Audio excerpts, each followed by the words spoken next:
Hey folks, we're just learning about a horrific story about Amber Nicole Thurman of Georgia, who was a 28-year-old vital, loving mother of a 6-year-old boy and an aspiring nursing student. Amber was unalived by one of the many Trump abortion bans that pro-lifers like to sell as life-saving and morally correct. Murdering a 28-year-old mother kind of flies in the face of that pile of horseshit, don't you think? Amber needed a simple procedure to save her life, but Christian narcissists wanted Amber to suffer for her mistake. They wanted her to pay the ultimate price for an unwanted pregnancy. Amber had been forced to travel to North Carolina for abortion care, but traffic prevented her from getting to her appointment on time. She was unable to miss any more work to reschedule the procedure, so the clinic offered her abortion pills to end the pregnancy.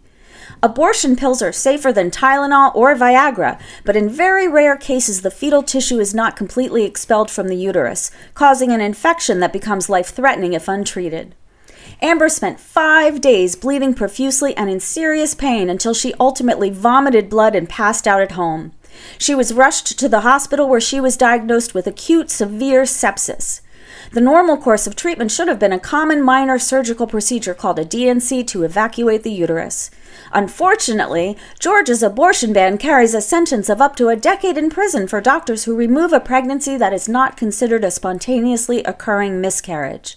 Because Amber was truthful about having taken abortion medication, her abortion was not considered spontaneous, so doctors were too afraid to treat her. She was left to get sicker for 20 hours.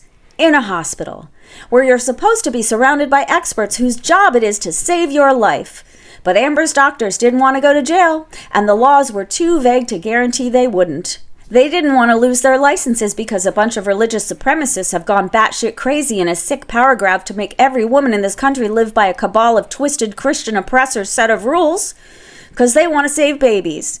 And women aren't nearly as dear to these people as babies. Why? Because women can talk back. Because women can tell these people where they can fuck right off. By the time the doctors were convinced Amber was close enough to death that they wouldn't go to jail for saving her life, she was already too far gone. Her organs were failing. Doctors performed a hysterectomy, which would have been a cruel enough outcome for religious perversion, but Amber's heart stopped during the operation. Pro-lifers had effectively killed her. Maniacal, woman-hating monsters who fancied themselves arbiters of medical outcomes had shoved their dogma so far down Amber's throat that her son was left motherless. For the religious supremacists, it wasn't enough for Amber to suffer and suffer and suffer some more. Nah, her life didn't count. Her son's life didn't count. She had a coveted clump of cells in her womb that were really effective as a political football, so the supremacists effectively snuffed out her right to life for their sociopathic need to torture and terrorize pregnant women. 'Cause love thy neighbor is too hard for the piety police. That's too much to ask for the masters of morality. Well, guess what, Christian freaks? Jesus knows exactly what you did to your neighbor.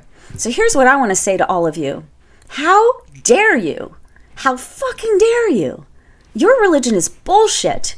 Your sense of entitlement is wicked. Your fairy tale delusions that make you think you're more worthy, more godly, more American than anyone else are unconscionable. How dare you take away a woman's right to not die slowly in front of a team of experts who could have saved her at any time? You killed this woman.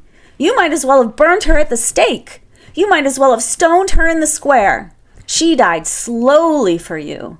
You think she knew she was dying? You think in her delirium she was registering the horror of being sacrificed at your altar by your sick, psychotic religious rules? How dare you? You know what, MAGA? We're done. We are coming for you in November. We are checking our registrations and tracking your pathetic cheating schemes. We see exactly who you are. Stories of the collateral damage of your revolting cruelty will keep coming. We'll hear about more and more women like Amber who might as well have died by 1,000 cuts. By every one of you taking a little slice out of her. Each of you carving up a woman, a mother, a daughter, a human fucking being. You should remember that when you go vote for the devil and show your maker exactly what you're made of. Well, Christian narcissists, have the day that you deserve.